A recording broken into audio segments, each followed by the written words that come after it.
Friends, welcome to Battletech, Time of Total Warfare, Season 4, Episode 11.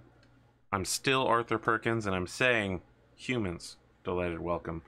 Now, there's some things you should note about this episode. For one, this is the 74th episode of this show, which means next week, when Grimdark James comes to guest star, he will be there for that 75th. Next week? Yeah, next week. James will be with us for 2 weeks. Then we'll have another 1 week break period with no guests, and then Eric Vulgaris will be guesting with us. My God. Yeah, I'm trying to keep that guest schedule up. Everybody loves guests, right? Yes, I do. That's why I don't invite them to my house, because I love them and I don't want them to see my house. What else we got? Look, this is the first tabletop RPG stream that I've had since Saturday last week. Well, not last Saturday, but the week before that. So I might be a little rusty here. But you guys are fortunate. You get to miss my Valentine's Day intro. It was a full 5 minutes long soliloquy. I decided to scrap it because it's no longer the day before Valentine's Day. I thought maybe I'd do another... I'm kind of interested in hearing it anyways. Yeah, no, we're good. I also wrote another one of my doctor jokes. The only thing you're addicted to is gambling and Wayfuse. But I did that last year, so I'm not going to do it again. It's actually almost been exactly a year since that joke. Instead, I've decided to share interesting stories about some of the people, some of the cast members here. When Cotton was running a play-by-post, Rad and I made very different characters. I was told at some point that there would be investigating, there would be crime solving. You know, I think I kind of forgot about it midway through, but once the game got underway, we were reminded it was investigation. And so we go into a spooky basement, right? There's weird supernatural stuff happening, all right?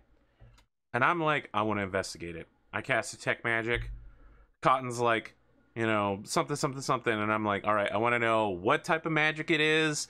That way I'll know what level the spellcaster is. I know whoever made this, you know, they got to be wealthy enough to afford a magical item that can do this. Rad is like, fuck this shit, nerd, I'm out. I'm going down the secret hallway we found. And I'm like, you're going to leave me alone while I ritual cast detect magic and identify. And he's like, I'm already gone, nerd. That's the difference between Raddosaurus and myself. Raddosaurus is out there solving problems and stabbing the bad guys. And I'm still here writing down crime scene investigation notes. I was the one who went down. Yes, you all... Listen, don't worry. I know. Everyone left me alone in that room. I was like, what's going to happen? Am I going to get stabbed in the back? Did you die? I thought that was going to be a story about Cotton, but it turned out to be a story about me. Yeah, it's a story about you. My story about Pondo is very brief.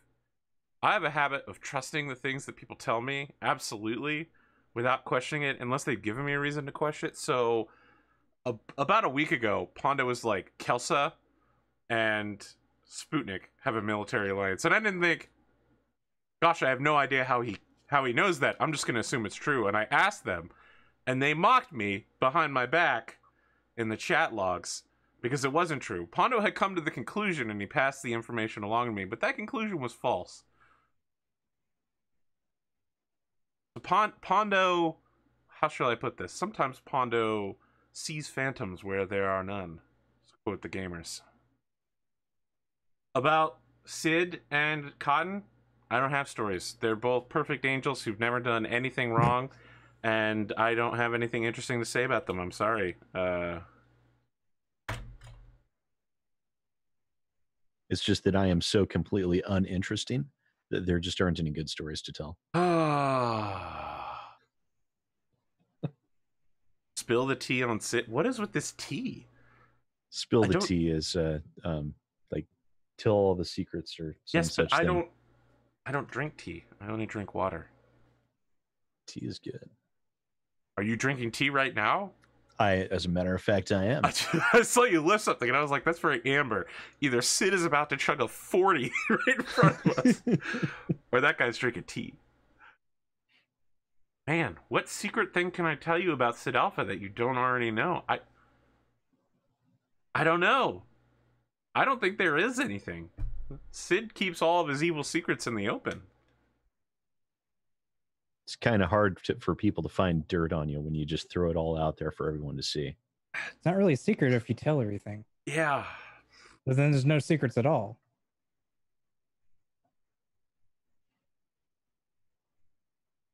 All right, I got one about Cotton. Cotton told me that once she was disappointed with herself because she got upset at someone who had gravely wronged her.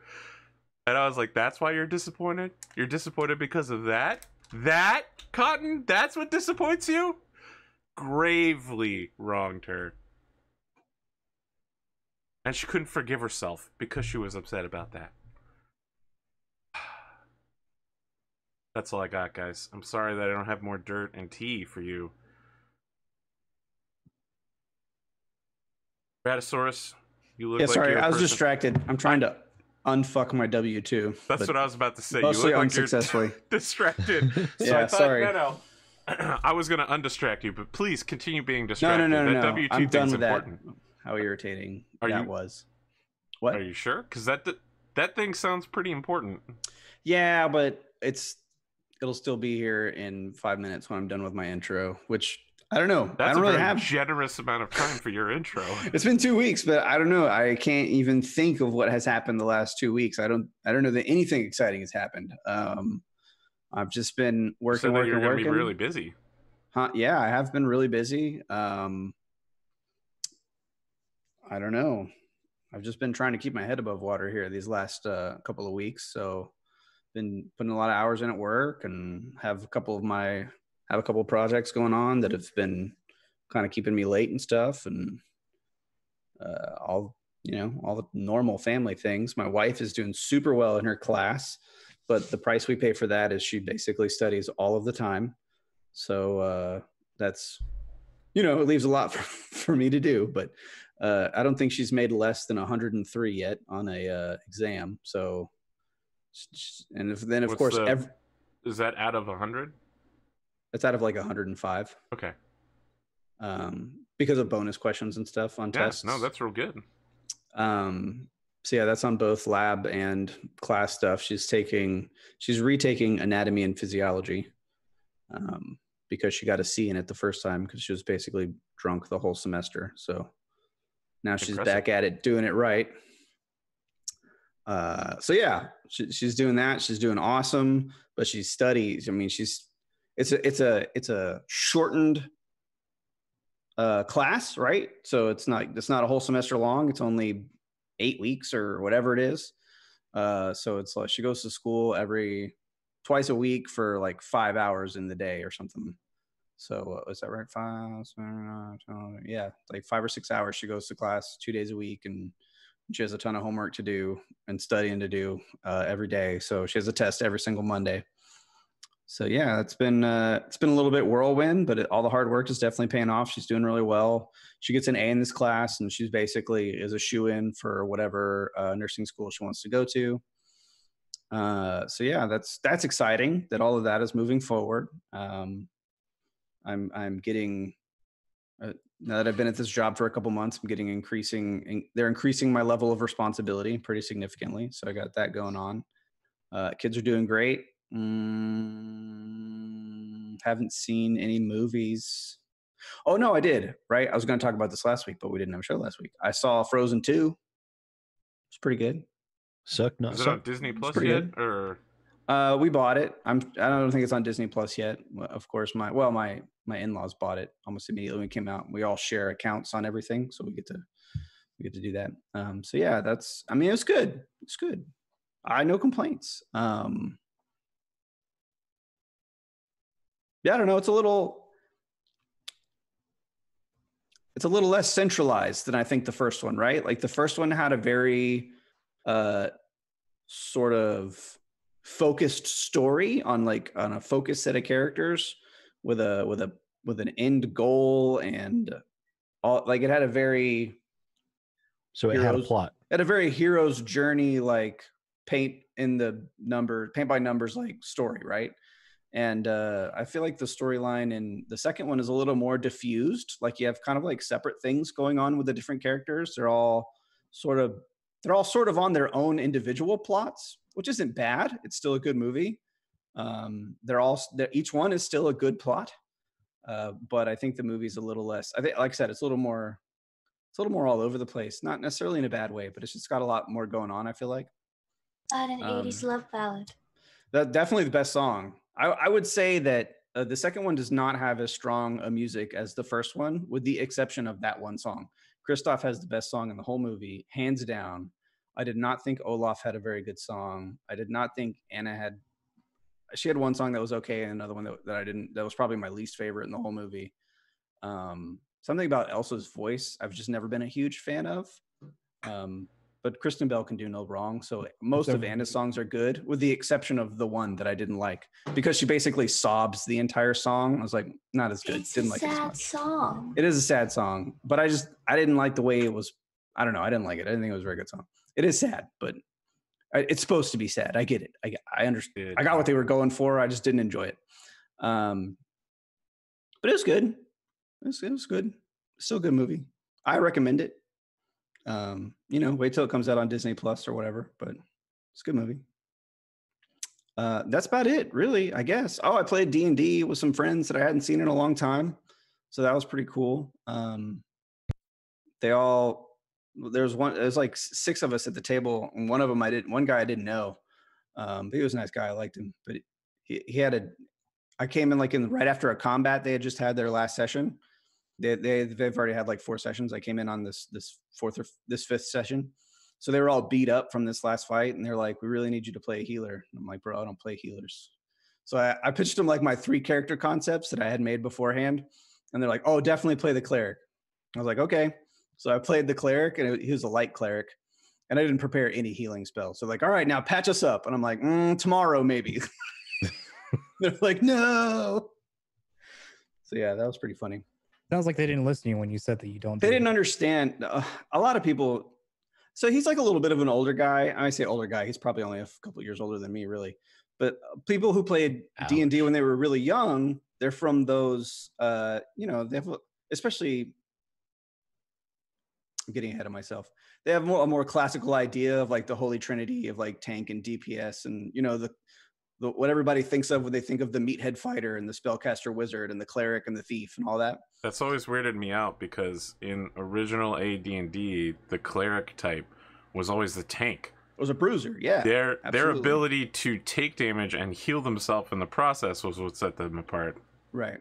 So I don't know where it comes from, but I don't know. MMOs have made healing the worst in the entire world. Everyone always expects the healers to just only heal, and that's it. And I just don't do it. I did prepare, healing word, and I cast it once, and it's like I'm a level 1 character with healing word. I healed him for like 3 hit points, and he's like, oh, I was like, dude, I don't know what you were expecting. When you're dead, 3 hit points is a lot.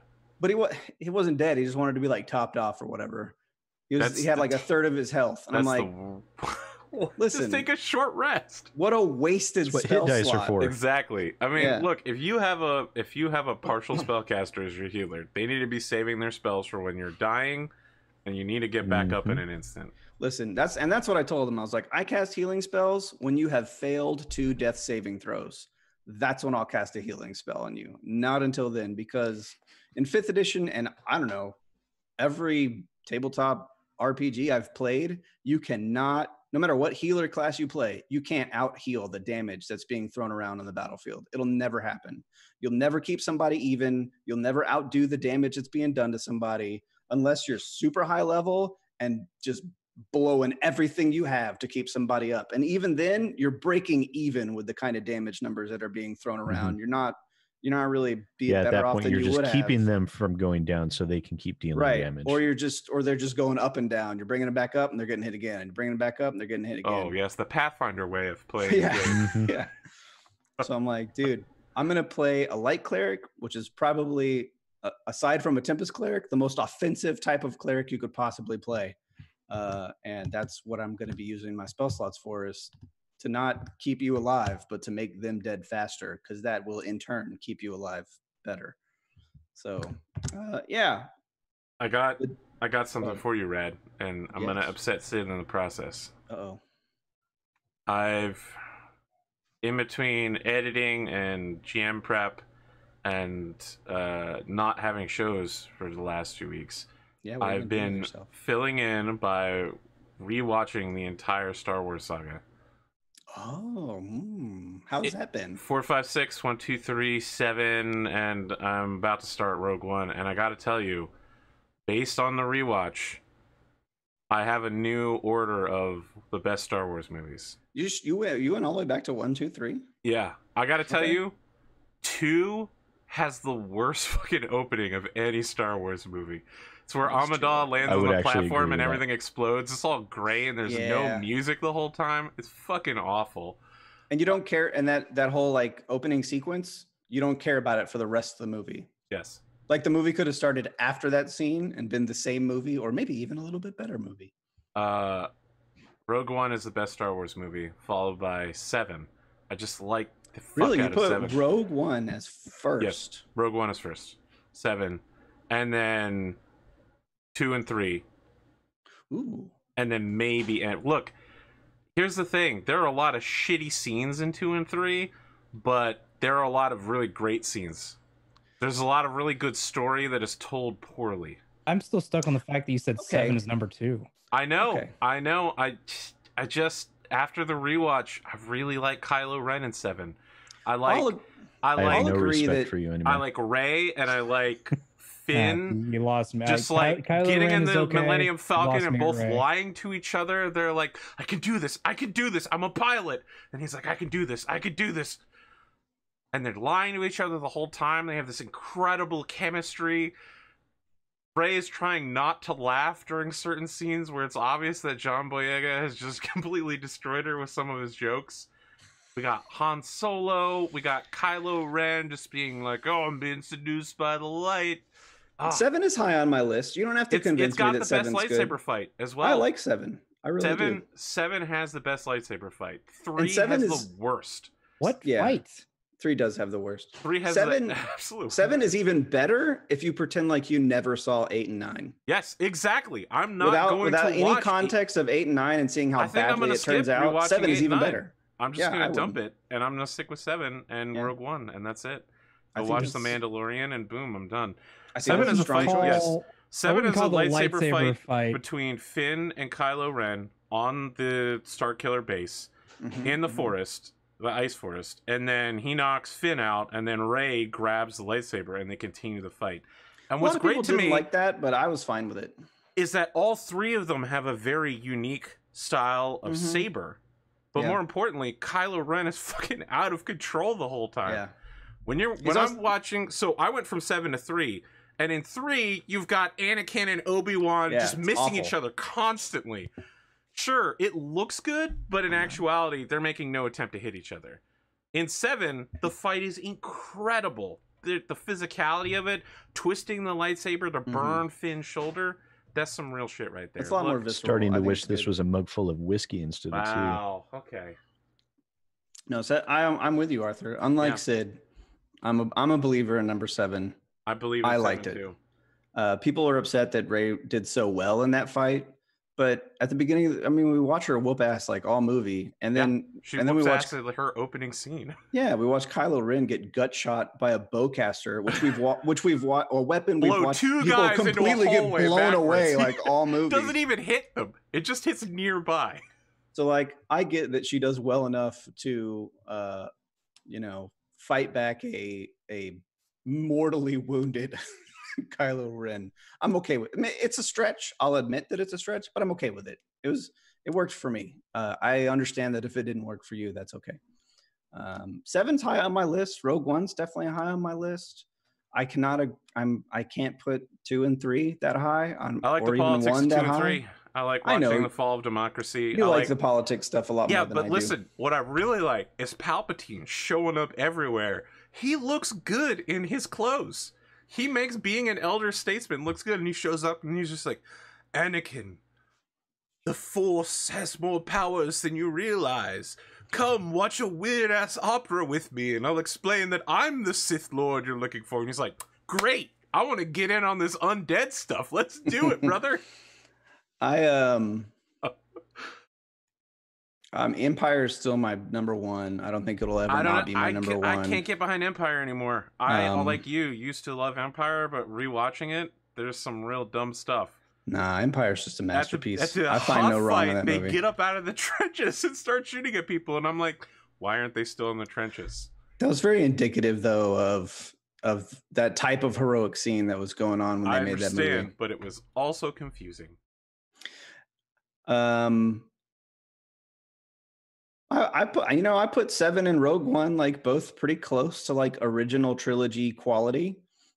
All the rest pretty much fall short for me. I mean, I might even put 7 ahead of 6 on some days, and some days I wouldn't. But it is dying over here. Empire and New Hope are still the 2 best in my opinion, far and away from anything else. And I don't know, Jedi's good too. Like I said, it all depends on what day you catch me on. But I can't really put the prequels very high. I'll admit that there's some good story, like you said. There is some good story, but it's all poorly told. I'd say that's a true statement. But it's so poorly told. I can't put the prequels. The original has on the my same list problem. other than at the bottom. The story of the original is not as good as it could be. And I think part of that is because George Lucas's wife edited the fuck out of the movies to make them more interesting. But one consistent thing across all the movies is that they always look good and they always sound good. They have good sound effects. They have good music. They got good drama going on. No, I agree. Just don't watch 7 and 8 and watch The Mandalorian instead, and just let that be. Or sorry, yeah, don't just let that be your 8 and 9. Just watch The Mandalorian. That's fine. You know, when I watched 9, I was 100% behind Palpatine and his Palpatining. But now that I've gone back and watched 1, 2, and 3, I'm like, this is the dumbest form of Palpatine in 9. He was so good in 1, 2, and 3. And in 9, he's like, I'm old and evil now. And I'm just like, this is fucking ridiculous. I would tell anybody that has never seen Star Wars to watch 5 Star Wars movies. The original trilogy, Rogue One, and 7. And that's it. I agree. That's all I would have anybody ever watch. I already had a regular Star Wars game for like an entire year, guys. There's like 40 episodes of it. Yeah, that's all I got. Long time. Cotton. Hello. There. Hi. Wow, I was really baiting Sid on that one. Just nothing. Star Wars has gutted him. I still see the disappointment. Cotton, what do you got going on? Well, not much. I was sick for an entire week last week, which is why a lot of your shows didn't happen. Don't worry. Sputnik was also extremely sick as well. Everyone was sick, actually. Except for Thursday, because I fell asleep and Pondo could have woken up, but then did not. So you're saying it was Pondo's fault? Yeah. Understood. But it's also his fault that I'm awake right now. Because he did wake me up earlier. You should thank him for that. Thank you, Pondo. Yeah. You have to take responsibilities for your actions and inactions. That's all I've done since then was be sick. Okay. I'll buy that. Pondo the Mad. I have never seen you be as upset as I have this week. Pondo got mad? Well, okay. The thing with Kelsa, you were also furious with. Was this the board game? I started watching the board game episode. I'm only like 20 minutes into it. Then I don't want to spoil anything, but listen, there are 2 points where Pondo gets really mad. I didn't know if I was going to watch the rest of it, but if Pondo gets mad, I'm definitely going to watch Episode 3, the last part, Pondo gets so... There's like a whole 40 minutes of Pondo filled with rage. Good. All right. Now I'll Not definitely that much rage. watch He's that. just It's- overselling it. I was shocked. There's just salt. I would ask you to explain the difference between salt and rage, but I'll go with it. I mean, there's a big difference. Salt is just complaining about it and being grumpy. Rage is flipping, punching, throwing There's a a flip tantrum. the table button in Tabletop Simulator. Yes. I pressed that twice on Did you flip accident. it? Yeah. The thing Yep. was, there an accident because I was trying to click the menu and it's right next to the menu. Mm. So he says, See if I can. Oh yeah, flip right there. Mhm. don't push it. Don't do that. I mean, oh And god, I want to. It even turns red when you put your mouse over it. Don't do it. I want it so bad. The big red button. Fine. Just go ahead and do it right now, and then I'll reset it. For everybody. It wasn't as dramatic as I had hoped. I got to be honest. Yeah, that's because everyone was expecting it. No, I mean like it just falls away. It doesn't like explode. I want- think it's because of the table. table. Yeah, there's not enough stuff on the table. I wanted it to literally like shatter into polygons and If fly there's off things into on the oblivion. table, they launch up.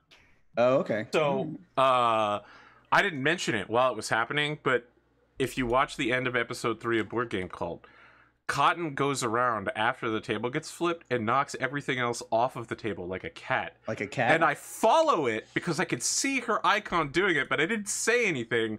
But the audience will watch her just gather everything up into little clusters and throw it off the table. Pondo, when you're not playing Board Game Cult, how has your weeks been, including your tabletop RPG show, Hunters of Olvern, Sunday nights, a D&D 5e Gestalt game? We actually didn't meet last weekend. I'm trying to cue you up here, all right? Yeah. I'm just going to place this T-ball stand, It's because Put a I big was ol- also sick. put the big softball on it. Did you meet Yeah, 2 no, weeks ago? I didn't have it last weekend, so maybe All right. this weekend. But you can talk about it, and maybe people that watch the show will be like, now, today's the day. Today's the day I'm going to go watch Pondo.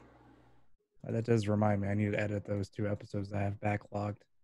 Don't even And fucking upload. talk to me about editing, okay? I've been editing. In the last 24 hours, I've done 10 hours of editing. It's been a fucking nightmare. I've been talking about editing a lot this week actually. Horrible. Because my show last night got canceled, I was like, you know what? I'll just do some minor edits on Board Game Cult, get it on YouTube, and then people have something to watch because I haven't put anything out in 2 weeks. 3 hours Okay. of editing later, and here we are. I like editing. Editing is fun. Okay, you're a psychopath. It's like I went to college for it. Because like it's editing. fun. I'll never understand you. We come from I- 2 different worlds. Do you find math fun? Pondos are from Mars, and me's are from Venus. Do I find math fun? I'm an electrical engineer. Oh boy, Pondo, I don't even know. I can't even begin to know how to answer that Do you question. find coding fun? No, do you I find- absolutely fucking hate coding. Coding is the worst part of my job. Oh well, I don't know what to tell you. Yeah, It sounds like you went into the wrong profession then. it does seem that way, doesn't it? Every time I try to get a new job, right? They were like, let's talk about coding. And I'm like, my specialization is antennas. Antennas. I went to college to physically place objects and get them to communicate with each other. And they're like, we don't need that. What we're looking for is coding. And I'm like, that should say software engineer. I want you to understand that. Software Yeah. engineer is what you're looking for.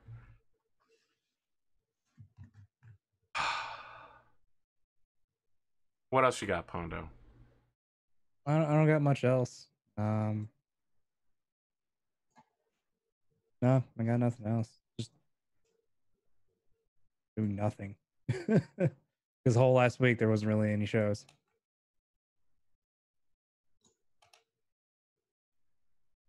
All Well, right. built a Lego set. I got that done. It's a little Hulkbuster war machine. Oh, nice. Oh, cool. I want to answer a question from chat. I was asked, but AP, do you find electrons fun? My answer, I find electrons to be too negative. Oh, okay. Wasn't as bad as it could have been, ladies and gentlemen. Just What Still could be burns worse deep than that? I thought you were gonna say electrifying. I was actually I was expecting electrifying as well, but Oh, wow. You know, I'd hang out with electrons, but I find them too charged. Cool.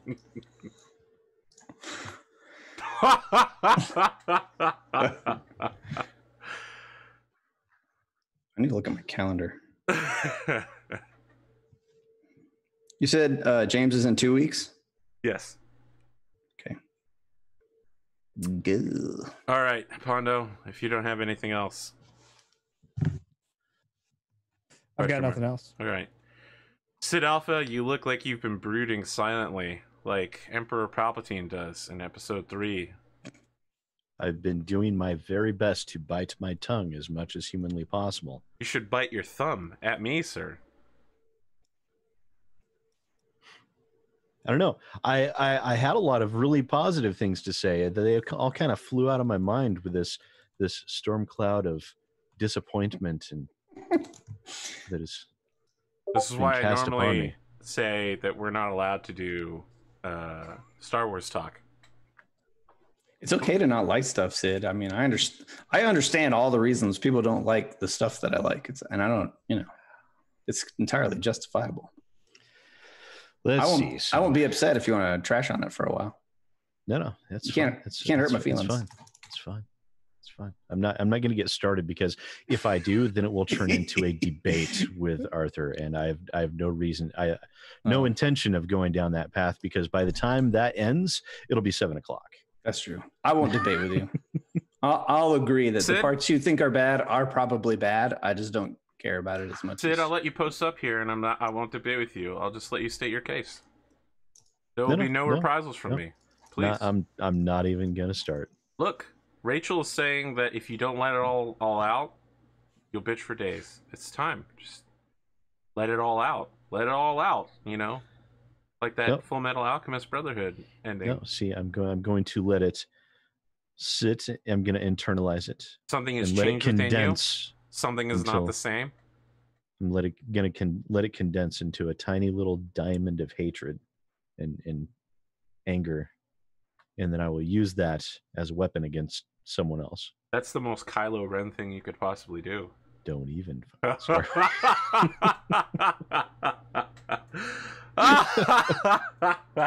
Got him. Oh, let's see. So what's happened over the past 2 weeks? I finally got my Dead Dragons update videos done. My 1, 2, God. and 3.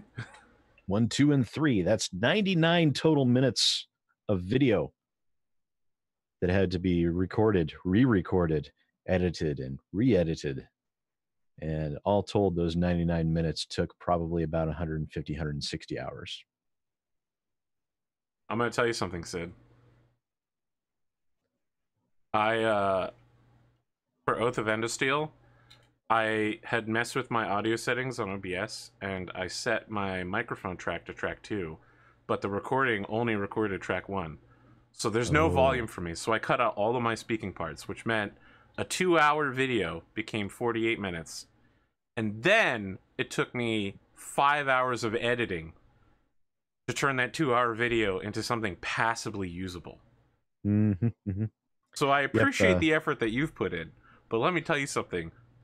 Fuck editing. It sucks. It's literally I've been witnessing Great. something similar like Rachel with some of her recordings, where OBS just decided, I'm just not going to record that sound, No. even though you just used the exact same program with the exact same settings and I recorded fine. I've never had this problem. I've had the that problem I- before. yeah, I have. I've had problem with that in other programs, not OBS. I've been using OBS Studio as of late. Yeah, when I've been using it OBS breaks, before there was Studio. it's weird, and it's really difficult to figure out. Oh my god. Remember in OBS where you couldn't resize windows by clicking on them or holding Alt, and you had to input the number of pixels? We have come so far. Yeah. I still do pixel that. count. Oh my god, it was horrible. Okay. I still do that now, actually. I don't know why it's funny. It was the worst.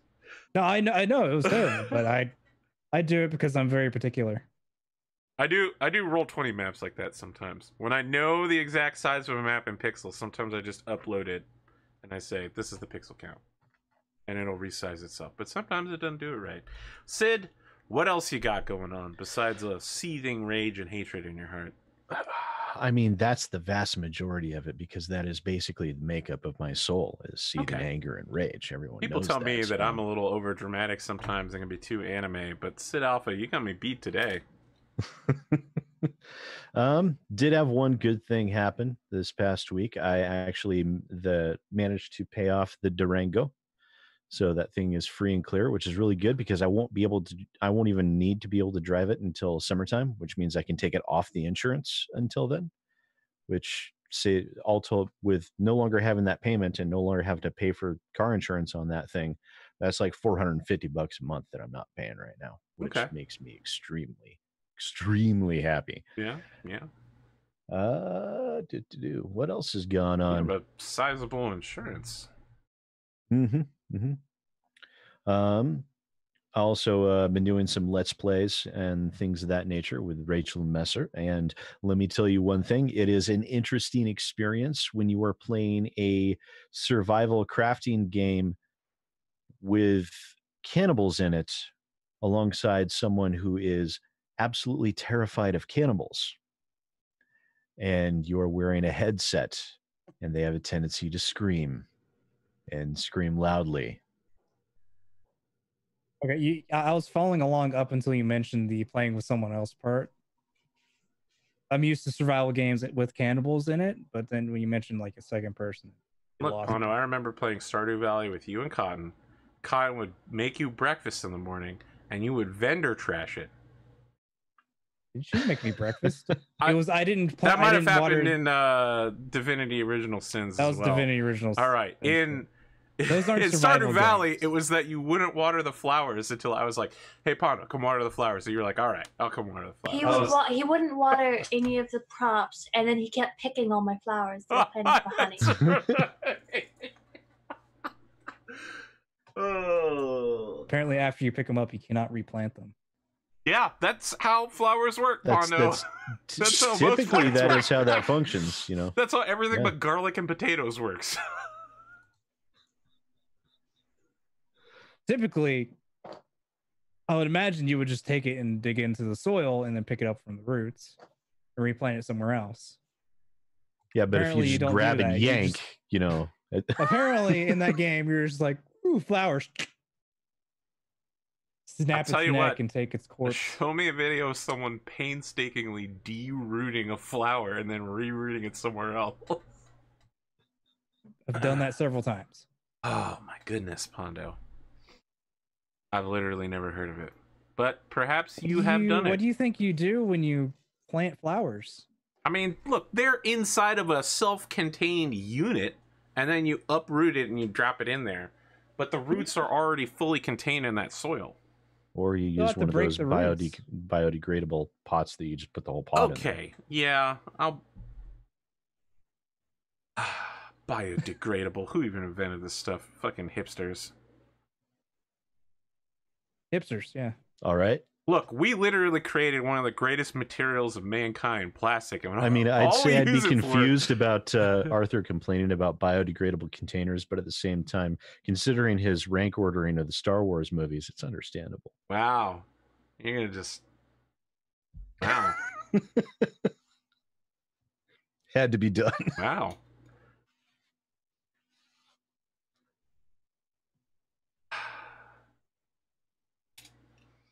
You know, Sid, biodegradable isn't as important as flammable or inflammable. Hmm.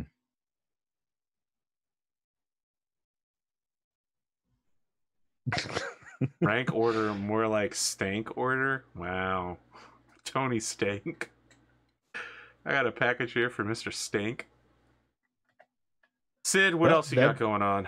That's about it. I got my digs in. I had some good things and some bad things happen this week. I've worked about 60 hours at the day job so far this week alone, and I'm tired. But yeah, other than that, not a whole lot has been going on. I've just been head down trying to get stuff done at the day job and trying to find time to be able to do videos.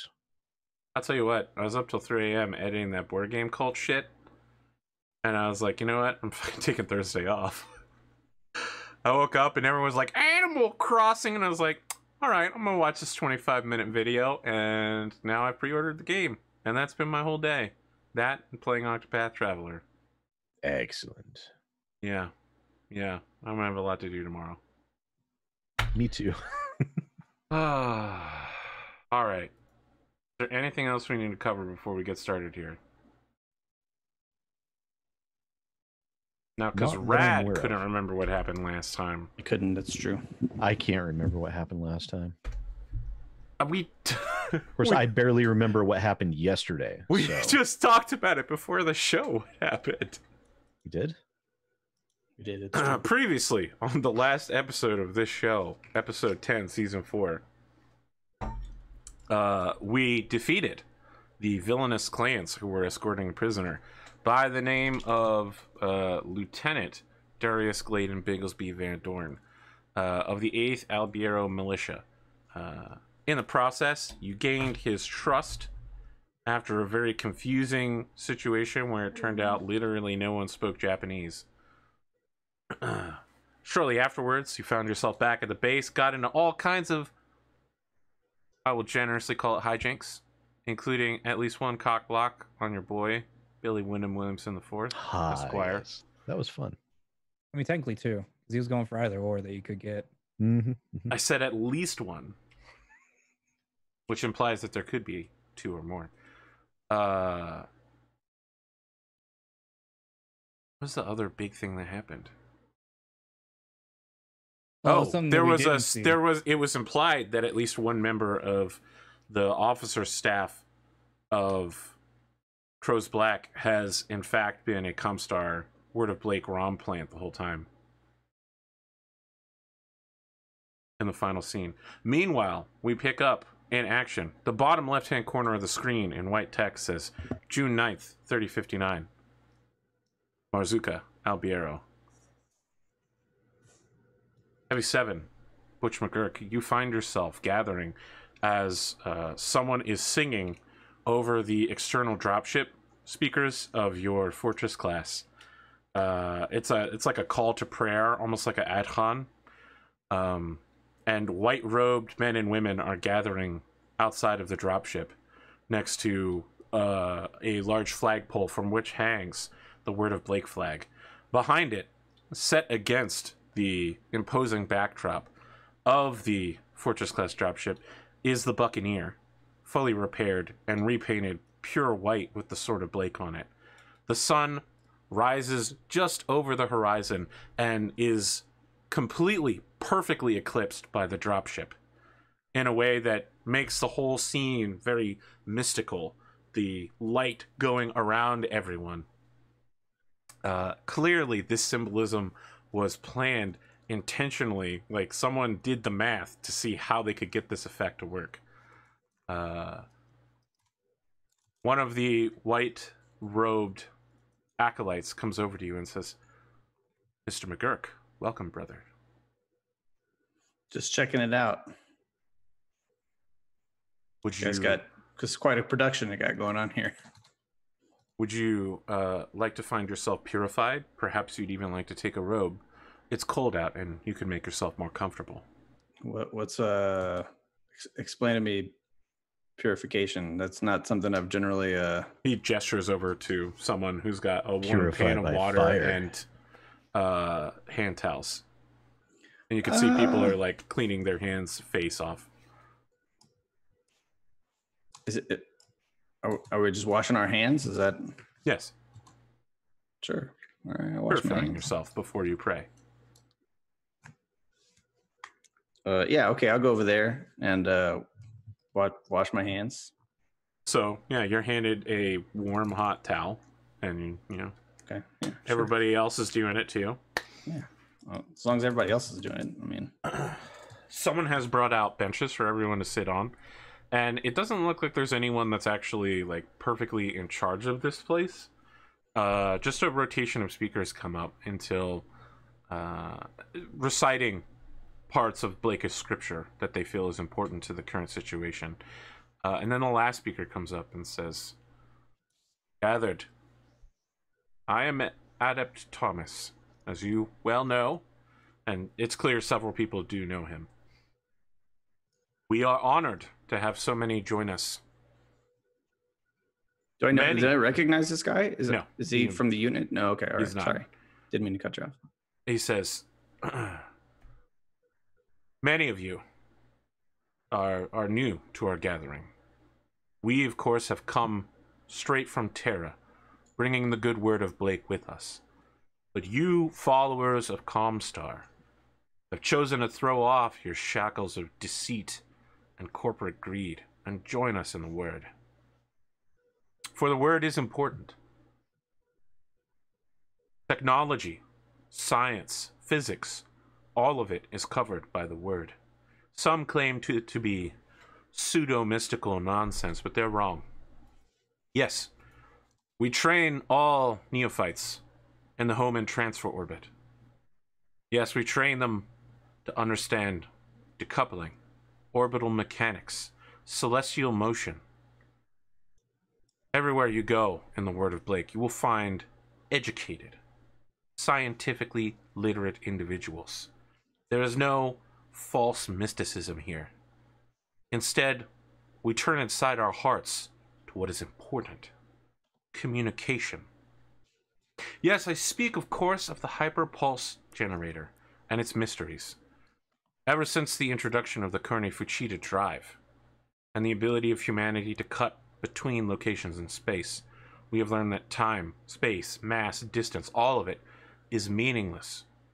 That there is another realm, a celestial realm, where these things have no purpose. Some have whispered in between transit jumps that they have seen things, the future, the past.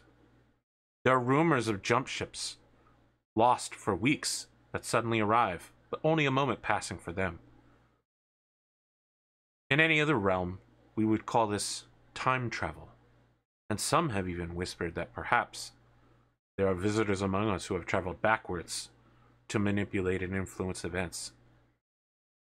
At the word of Blake, we know the truth of these things. We know it because we have always believed in Blake's great message. That communication via this higher realm is how we attach ourselves to one another. Comstar began as a division of the Star League, but the word of Blake will once again rise. The Star League requires our guidance. Without it, they have become a political tool. Sun Tzu Liao is a monster. He cannot be allowed to lead humanity through these dark times. Only one who has bathed in the wisdom of Blake can stand at the forefront of humanity. Only those who shepherded humans through the darkest hour can be trusted. And you can see that people are starting to get fired up with lots of like, that's right! People are getting about their seats and gesturing.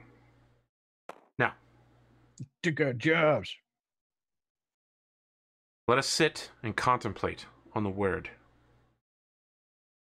And everybody just quietly sits for a minute praying, and then the meeting disperses into small discussions, and someone has set up a table nearby with coffee, tea, and donuts.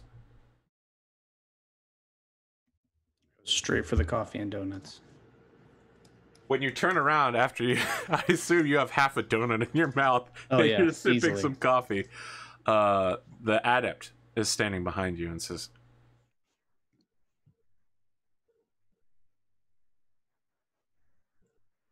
"Warrant officer, thank you for joining us. I have come a long way to meet you. Me? Wherever I go, That is where I am, and I have come all the way from Holy Terra to spread the word to those like you.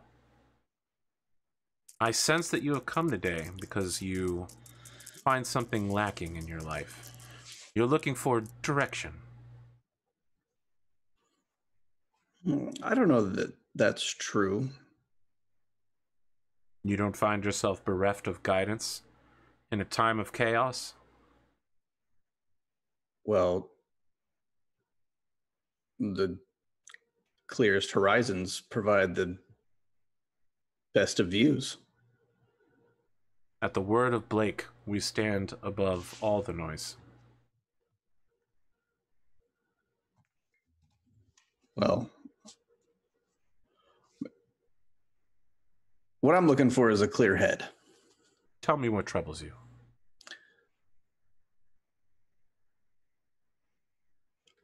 I just want to make sure I'm doing everything that can be done. He gestures to a nearby bench and moves to sit down himself and says, "Come, sit." I'll go sit down. Everything we have to speak This guy's about got me a here- little on edge, but I'll go sit down. Everything we speak about is under the seal of the confessional.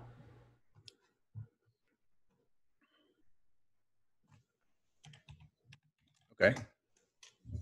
It is the task of adepts to provide emotional support, spiritual guidance, and counseling. If you have worries and qualms, I will help you. Well, I mean, I'll be honest with you. I don't know that I'm prepared to buy in to your whole belief system. But of course, you know, every soldier needs allies. So I'm perfectly willing to sit and talk with you. I mean, tell me more about why someone would travel such a great distance to such a dangerous place to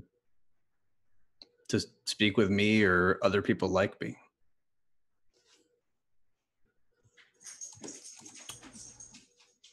For a long I mean, time, I know why I'm here. Comstar has been gathering information. You know that when the word of Blake and Comstar were one,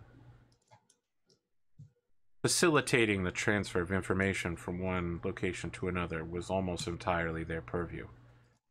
Comstar, in their mercantilism, kept a file on everyone, compiling their likes and dislikes, message history, psychological profile. We have access to that information. Our intelligence officers have gathered when we split from the heretics. There's much to know about the people here, all that I encounter. There is trouble everywhere in the inner sphere, and those of us who have retaken Terra wish to see humanity restored, not just to its great glory of the past, when Comstar was the holy arm of the Star League, but to new and greater heights.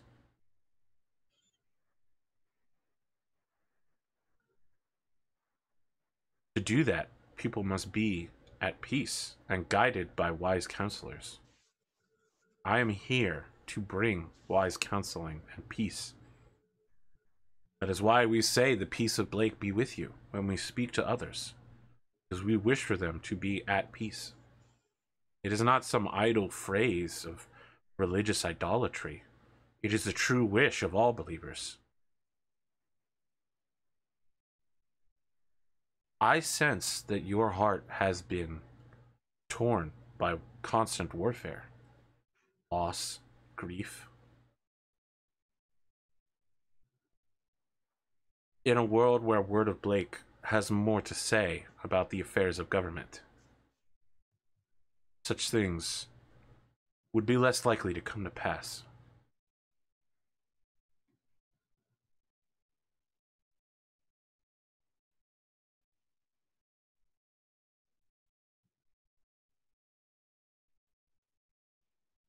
Is this your attempt to recruit me to your cause? We do not recruit anyone to the word of Blake. If you see wisdom in our teachings, you can join us and say as much or as little as you like, participate as much or as little as you like. We are not Comstar.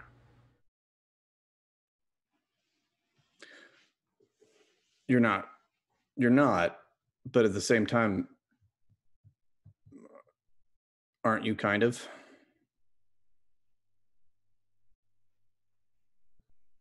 What do you know of Earth? Only what every child learns about it. In the western half of the North American continent, there are great forests every year that catch fire and burn. And in so doing, they enrich the soil. New forests rise after the old has been cleared. Would you say that a tree that grows where one has been burned is the same tree? Or is it its own self, separate from the ash that has come before it? Wait, so in this analogy, are you the new tree or are you the fire? We are the new tree, and Comstar is the fire.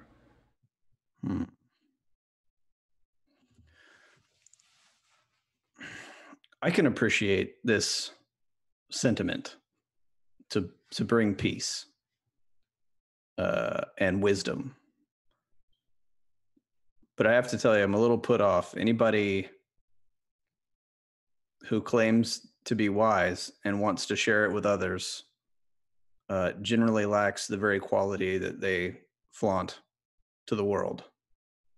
It's not often wisdom to believe oneself wise.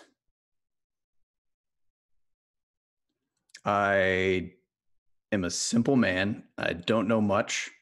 I've seen a lot, but there's a lot left that I haven't seen and don't understand. The wisdom I speak of is not my wisdom. I speak, of course, of the great prophet, a man of unparalleled intellect and scientific prowess, Jerome Blake.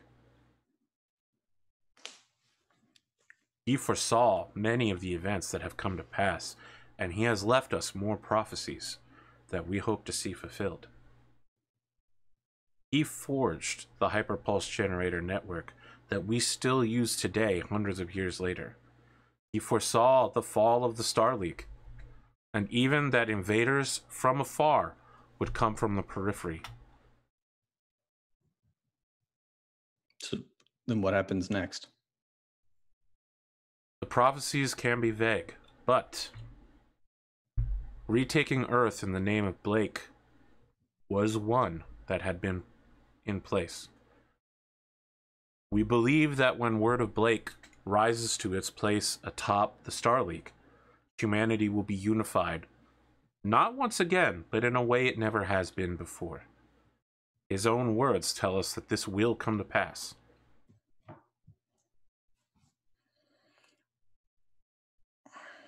You may not believe my words, but this man is such a genius, is so good at predicting events, that his actions have ramifications hundreds of years later.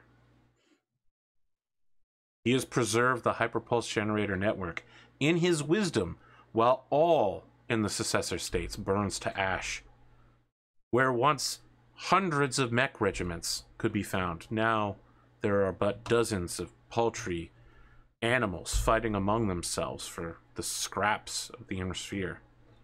And yet, the generator network stays strong.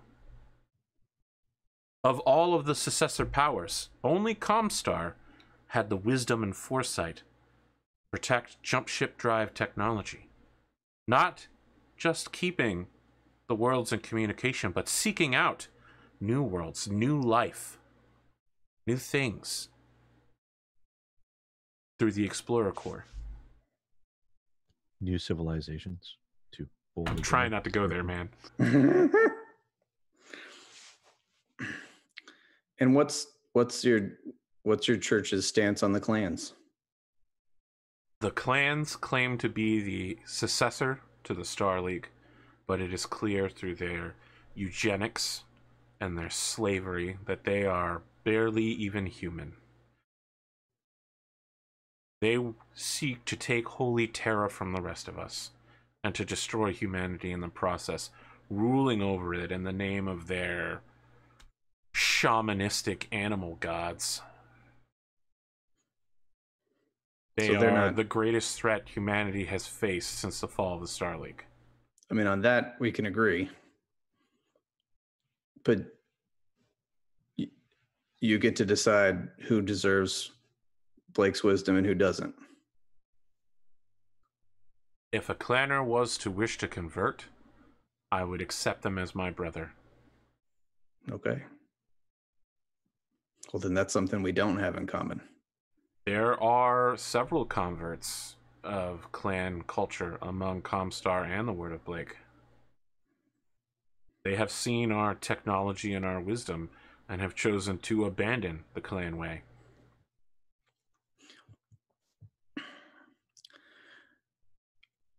I can appreciate that. I can appreciate how important it is to maintain communication and our level of technology and all of that. But I'm not so sure that that's very high on my priority list. I'm a little bit more concerned with those people that are bleeding and toiling out there in the world. The inner sphere is vast. Humanity is large. I agree. You cannot be concerned about each and every one individually. You must not. Pick and choose where you place your battles. And that's why I'm here. This is the battle I've chosen. These are the people that I've chosen. Your beliefs and the Word of Blake's are perhaps not as far apart as you think that they are. Maybe not, and I'm still willing to listen. But he pulls out like a Kindle that has the Word of Blake logo on it. Right. And says, "This is the Word." I'll take it from him. I'll spend some time with this, but I just have a lot going on, as you can imagine. And I don't know that adopting new religious beliefs or a greater purpose that would lead me in any other direction than the one I'm pointed right now is really what I'm looking for at the moment. He puts a hand on your shoulder and shakes his head and says, "You don't need to adopt anything or find new beliefs. It is clear to me that you and I are not so far apart. We will be here. The Word will always be here for anyone that seeks spiritual counseling and guidance or seeks to understand the mysticism of the universe. We're not asking anything of you." I'll put my hand back on his shoulder. I like what you're about. I don't know if I'm about it, but I like your ideas. I don't know if they're my ideas, but I'm glad you're here.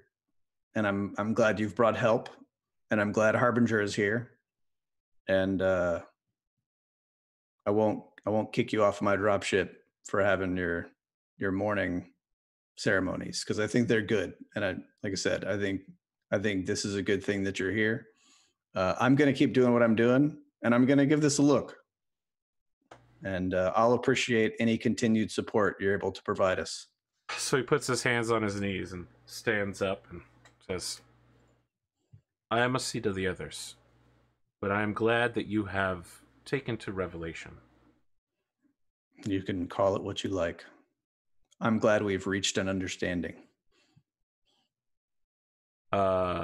He goes and grabs a cup of coffee and mingles with the rest of the Blakeists. I shove another donut in my mouth, and I grab two more, and I leave. You're just like, "Fuck this, I'm out." No, I just feel like, I came to check it out and see what it was about, and I found out what it was about, and, just like going to any church. I'm like, okay, well, these are all good ideas. I don't know if I'm into it, but they're good ideas. That's good enough for me for now. It's a little weird, but let me throw this out to all of you. It's the right thought. You've got a chain of patrols of light mechs going out, checking to make sure that nothing is happening. You have a pending court case. Unfortunately, your lieutenant from the Albiero militia sounds like he's going to take an extra day to get everybody and all the mechs and infantry together, so he won't be back for a little while. Other than that, you're just waiting for a reply from counselors about the trial case. Can I throw you guys out here a lunch on the town at a local restaurant? I have a Let me price out on remember my the last head. time that happened. Can we order takeout? As long as you go pick it up. I'll Let me go remember out on the last town time. if our gangster buddies will come and pick us up and take us somewhere that they've secured. Maybe not the gangster buddies. They're our only buddies. Yes, but my experience with gangsters in Alabama town restaurants are not been good. McGurk tells Bandito, "It'll be fine. You're with me now, okay? These are my friends. That does not make me These feel guys any hate better. the clanners. You're not running Vehemently around so. with the doc, okay? I don't have a sword. It's gonna be fine. You're good. Let's go. I have Or a stay sword. here. Whatever. Who cares? I'm going. Okay. I have a grenade launcher. Yeah. Just got a Uh, fucking grenade launcher. So let me ask, what are you all bringing to lunch then? A grenade launcher and a sword? No, I don't have a sword, is what I was pointing out. I said Okay. I do. Oh, okay. Oh, sorry. Yeah.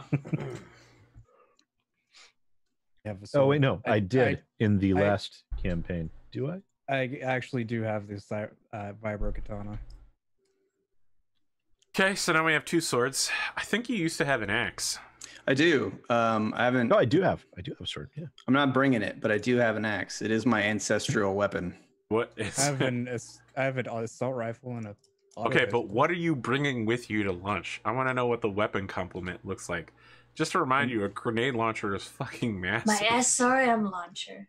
Really, you're bringing a anti-mech missile launcher. I mean, it is in keeping with her character. It looks I rad don't as know. hell I have too. ki- Just the grenade concealed- launcher, then?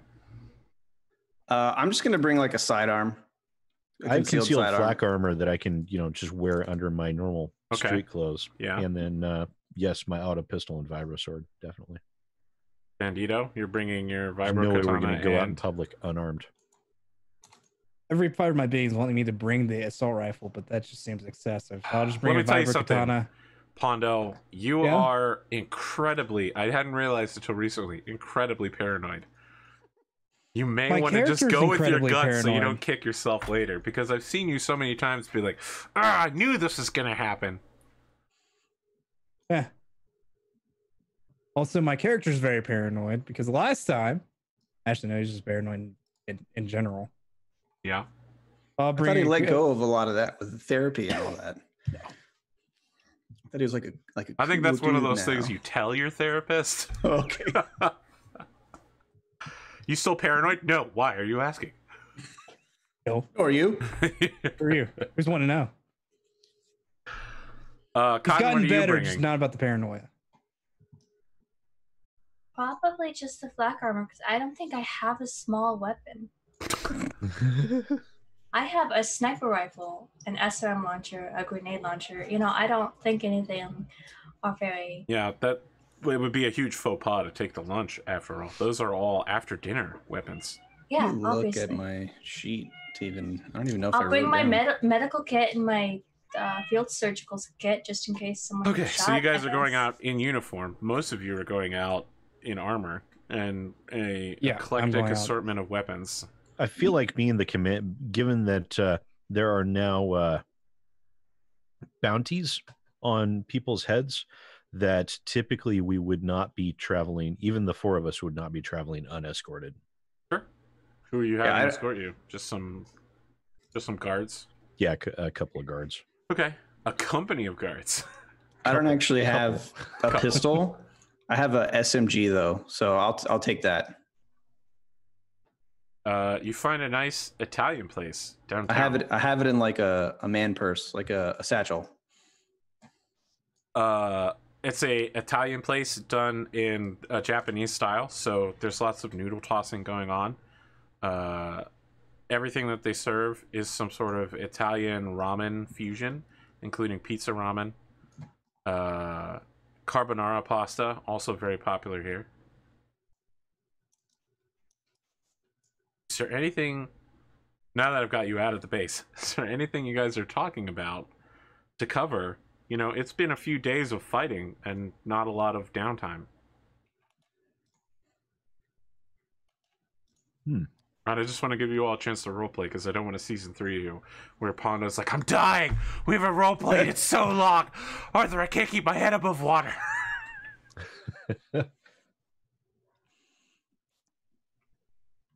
Like, what do you guys think about those Blake cats? Religious fundamentalists are never really my cup of tea. I just spent an 8-hour course to not say anything about it. I'm not going to say anything about it. Did you take your test yet? That's what I was referring to. I don't see there was a course. Then there's a test on the course. That was Did you take included. the test. The test was included with the course. For some reason they somehow tacked on an 100 question test to a 4-hour video. Did you fail? No, I passed it out of spite.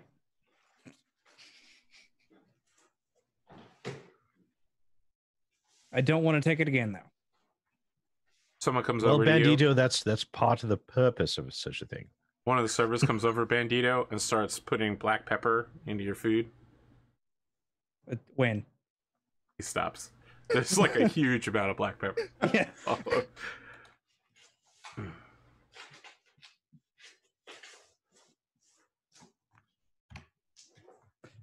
As for the word of Blake, I don't know how to do that. Yeah, I don't know. They seem all right. Kind of just got used to one super religious, traditional type group, and now I got another one coming around. One of them being an old way of things. Yeah, one of them being an old comrade that apparently converted to them. Yeah, Harbinger's he's super into it. Well, if it's one thing that is a truism, is that nature abhors a vacuum. When something is destroyed, something else will inevitably take its place. Too true.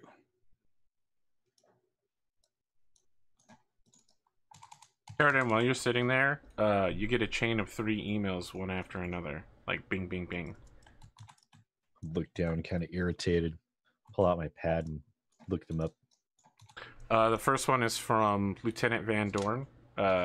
His reply to your query about these young children, Hirohito, Tadano, and Megumi. His reply is very fast and involves technical jargon. Essentially, his summation is there are several friendly persuaders who are part of the militia who have instructed me that the proper course of action would be summary public execution. Fascinating. Table that thought for now. Move on to the next one. The Yakuza boss of the Shinku Kirikai also informs you that the only available choices would either be the traditional choice would be to have the children execute themselves, or to have them enter into the Yakuza, basically. She says something like, we will accept them within the society as we do all problem children, and we will teach them the code of honor of the Draconis Combine. So they'll be executed or have to join a gang? Mm-hmm. Probably be executed. Hey, there's honor among gangsters. Yeah. Well, the kids aren't necessarily gangsters. But They will be. Not yet. third email.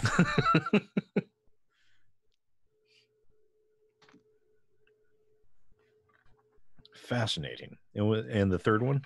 The third one is from someone that you don't know. And it has a special tag that when you open it, it begins auto-playing a video. Sketchy. Do you, This thing do you could play disable video. autoplay? Yeah. Where's options? So the video is just the theme of the Draconis Combine, and it shows the seal of the Order of the Five Pillars. And the email contains a greeting from Maria Harmony, an abbess of the Order of the Five Pillars, who has set up a local facility, indicating that she's heard the plight from the parents and has offered to take them off your hands. That the Order of the Five Pillars is a traditional choice for these cases, that they will be reformed in the manner of the Combine in a non-violent solution, essentially making them initiates of the Order, teaching them martial arts, discipline, order, teaching them a technical vocational trade. Military school, basically. They're not a military order. I guess you're high enough rank that you would know that they're technically one of the two spy agencies of the Draconis Combine. They're a military spy civilian organization. So we either make them spies and assassins, Well, or we make them into gangsters, or we kill the them. Order of the Five Pillars isn't the spies and assassins people. They teach martial arts. They're traders of information, material goods. If there's legal smuggling in the Combine, they're the ones who do it. They're the friendly, happy, religious order version of the Internal Security Force.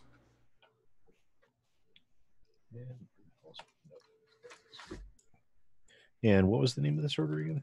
Order of the Five Pillars. It's their job to maintain the five pillars of Combine society in order to bring celestial harmony among the coordinator, who is the dragon. So many ideologies. You know, there was some talk on the Battletech Reddit that there is no unifying look for Battletech. You can't look at somebody and be like, ah, yes, that's a Mechwarrior. There's only little patches on their arms to indicate what faction they're from. But I gotta tell you, they could do a really good job of making some pretty cool artwork if they tried. I mean, the Harebrained Schemes game, some of their setting artwork looks incredible. Their character artwork looks great too. Yes. But there's nothing about them that... The only way you would know someone's a Mechwarrior is if they're holding a neuro helmet. There's nothing that screams, this is Battletech. In the same way that if you were watching Power Rangers, you'd be like, yep, that guy's a Power Ranger right there.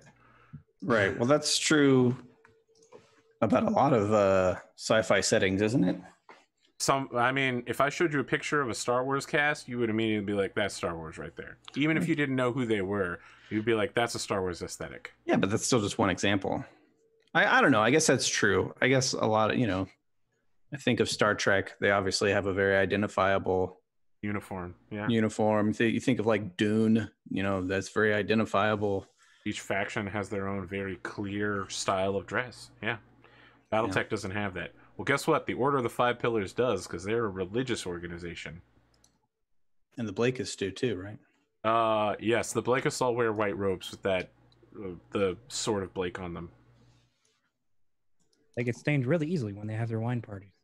They don't have wine parties. That's not a thing. Something about Mechwarriors just seems like so ragtag, I guess. Yes. Right? Yeah. They all look so individualistic and different. The equipment is so like varied and overused, and you just kind of like get your gear where you can get your gear.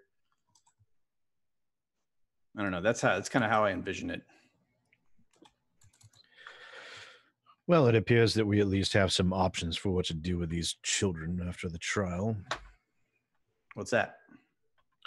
Well, we could either execute them, have them join the Yakuza, or the Order of the Five Pillars. Does choosing one automatically piss off the other two? Most likely not. Well, I wouldn't assume so.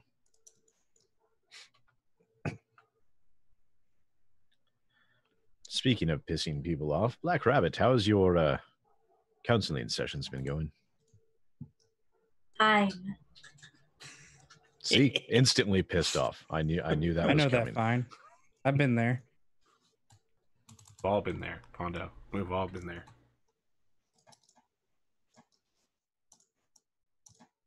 Everything all right? Nothing you want to talk about? I think she just like starts stabbing her food while staring at him. I look at Aaron and just raise an eyebrow. Like, that's what you get, you stupid idiot.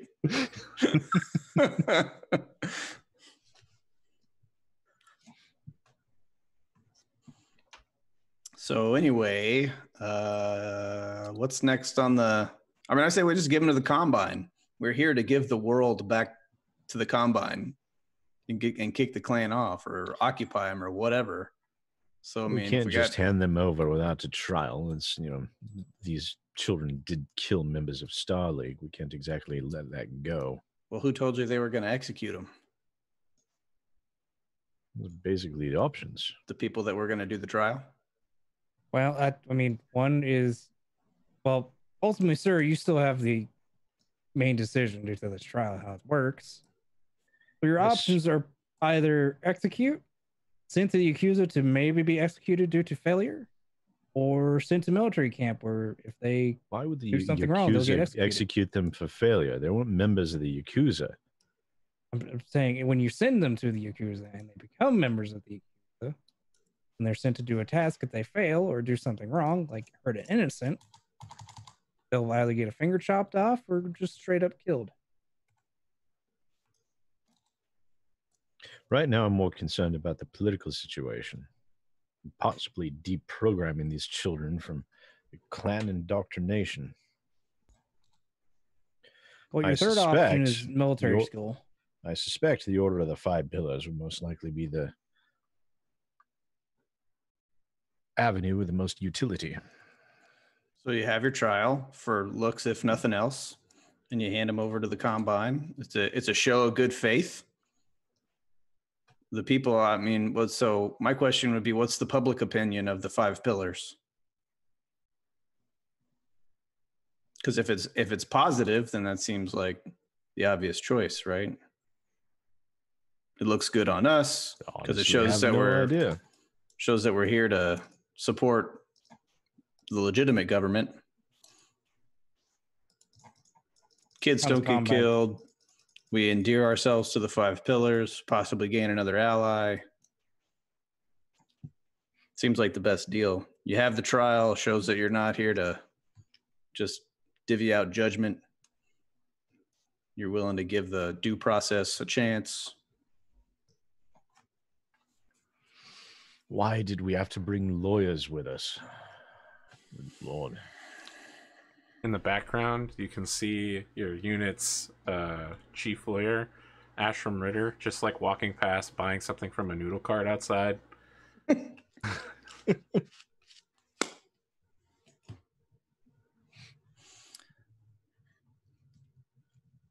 What's on the menu here? Ramen and Italian-Japanese fusion. That sounds traditional ramen. Not good. Lots of spaghetti marinara mixes with various meats. Traditional pork ramen. That'll work for me. I'm going to find something as Japanese and as little Italian as I can find on the menu. Yeah, you could just get pork ramen. Yeah, I'll just do that. Nice big steaming bowl of salt. Mm-hmm. Yeah. Mm-hmm. Liquid sodium. Delicious. Yeah, I don't know. I want to look around. I want to interact with my environment. I'm going to be looking around for someone with aiming a camera at us. Is this a busy restaurant? Like, is this a happening place? Yeah, so it looks like it's pretty popular in the local area. You're about the only ones getting pork ramen. Everybody else is getting like some sort of pizza ramen, which appears to be the store's specialty. We're talking, there's a bar where you can pull up and get some sushi. There's a conveyor belt where if you're willing to wait for it, more will come out, including bowls of ramen. Tables, private booths, outside, you can see a large street. There's a movie theater across from you. There's not a lot of hover cars here. The kind of technological level that you'd be used to in various parts of the Lyran Alliance, you're not going to find here. Lots of hand-drawn street carts. I forget what the name of the specific thing is, but... Like a rickshaw? Yeah, rickshaw. That's what I'm talking about. Rickshaws are popular. There's lots of people in suits coming out of buildings to eat something from a street cart. Street cart vending is very popular here. You can see there's a taco cart. There's multiple noodle carts. There's a hot dog stand that has been set up. It seems like a lot of life here is very transitory. People get something while moving from one place to the other. So it's a fairly like economic center. We're in like a downtown type area. Yes, it is definitely a downtown area, but you're not talking like skyscrapers. There's nothing here more than like 6 stories tall. Okay. It's just not a wealthy planet, and it's not a particularly wealthy city. Sure. So we're not in like a metropolis or anything like that. Correct. Okay. It is one of the largest cities on the planet, but the planet is just not that big. Can I get a sense for what if any people's reactions are to us? If anybody's staring at us, or if we're So right. I imagine we have like 2 tables next to us is like a bunch of Yakuza guys sitting like innocuously, right? Like trying not to. no, surprisingly, you don't have any Yakuza escorts here. Okay. You've got your 2 men outside the door. Okay. But other than that, people are studiously ignoring looking at you. Or looking at each other. There's not a lot of interaction beyond people sitting at the bar speaking to each other. That seems to be traditional and proper.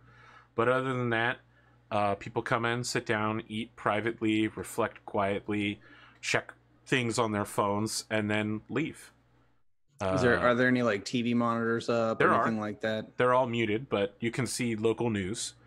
It looks like there's some problems in the city based on scattered Japanese and English. There's some sort of supply problem due to the port.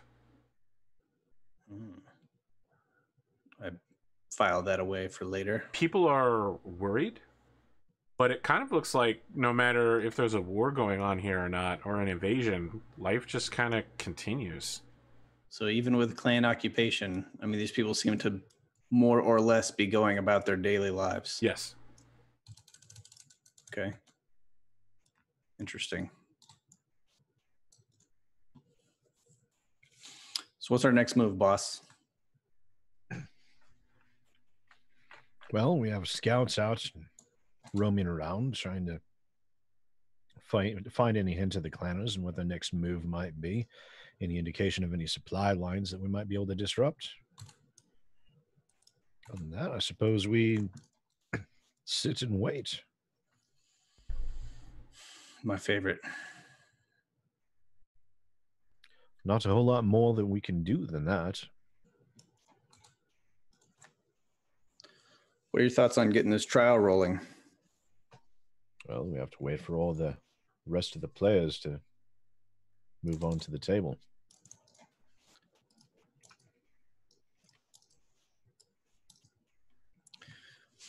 I'm all antsy in the pantsy. I don't like this sitting around waiting for something to happen. Definitely not what we're normally accustomed to, no. But Isn't that unfortunately, like the whole thing we did at the hotel was waiting for something to happen? When's the last time we heard from Rapier? You told him that's a good point. You told I him pull to out my stop phone. taking caffeine and purposely go to Yes. sleep. Did Oh, anybody okay. clear him? Well, that was like a day ago. Yes, it was a whole day ago. Yeah. Did anybody did want to ask the 2 people that? I sent him a text message. What's the word on the streets? You get a message back a couple of seconds later. Sorry, busy. I don't like that. But okay. he better be busy sleeping. Can I look? Can I look at my phone and like, does Rapier share his location with me on like Google Maps? So all of Let's see your where he is. all of your units' phones all have an encrypted channel back to the dropships to let them know where personnel are. that turns off when a battle starts so that the enemy can't track the Can't signal. intercept it. Yeah. He's located somewhere in the suburbs south of the Deepwater port. Looks like he's at a warehouse. Well, he's over by the port. The hell is he doing over by the port? I don't know, but the people on the TV seem concerned about the port. Let's go. Well, Seems like a Why great are the idea. people Well, I don't on know if we TV need to- concerned about the port? I don't know if we need to bust in on him or anything. Man's doing his job, but hopefully that's a good sign. Means he's onto something. Is there anybody Look at the else TV that's and with get an Rapier, or is he indication by of- himself? No, there are various members of the elemental teams, the jumping infantry teams that are spread throughout the entire city and the areas around it that seem to be moving around, very like man walking pace, patrolling or interacting basically.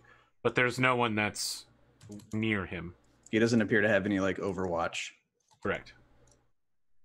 I look up at the TV when Heavy 7 mentions that. Why do I get any indication of why people are so concerned about the port? Speak Japanese. No. There are. I speak Chinese. Is there anything that sounds similar? No. You get a vague sense that the port, nothing's coming in, and ships that are going out are being taken by the clans. So that there is some sort of problem navally with the port. If he's by himself, you guys don't think he's trying to hold up in a shipping crate, waiting to be taken? Can I just lean over to the table next to us and ask him what the TV's saying? The man looks surprised at you and adjusts his glasses and says, "Sumimasen. I cannot lip read, but it appears that there is a issue. The city only has 1 week of food supplies left. All of the clans have blocked highway and port access."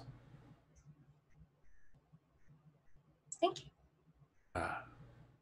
He gives you a bow and then returns to his noodles. You seem to have like shocked him out of, he's just like daily life, daily life, daily life. Someone talk to me. Whoa, shit, I'm awake.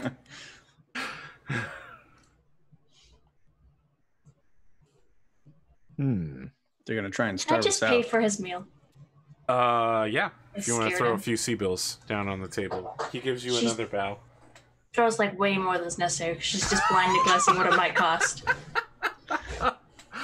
Looks like an $80 meal. Yeah, he gathers it up and returns what isn't necessary back to you while bowing to you and mumbling in Japanese.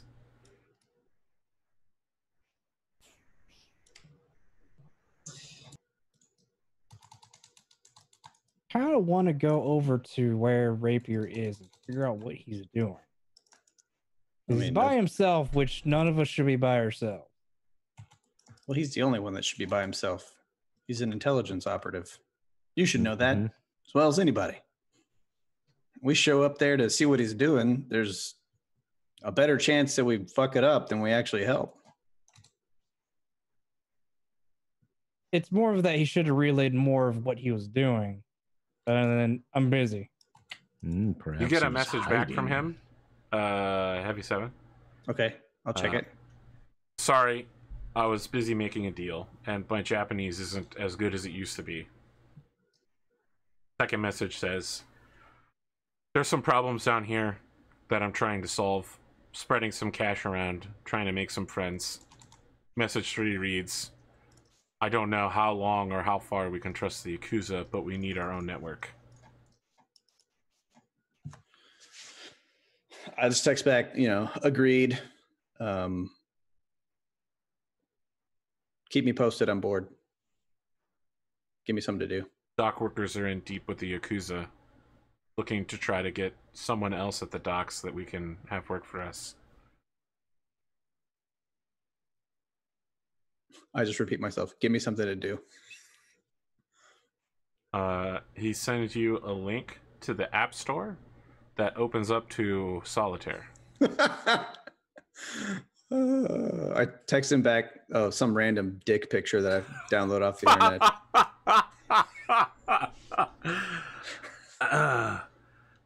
He replies back saying, "This is a official military Star League communication." I don't respond.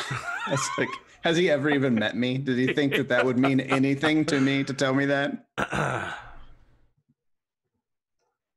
think it's more to cover his own butt. I just text back, "Shut up, pirate." Oh wait, he wasn't the pirate. Yeah, no, that was Alan. No, he was some guy you found on the street. He was right. You beat it. He was some shyster. He was literally a gambling murder for hire that you met in the back room of a bar. And we're like, we like this guy. We should keep hanging out with him. And I'm like, really? You're hired. Yeah.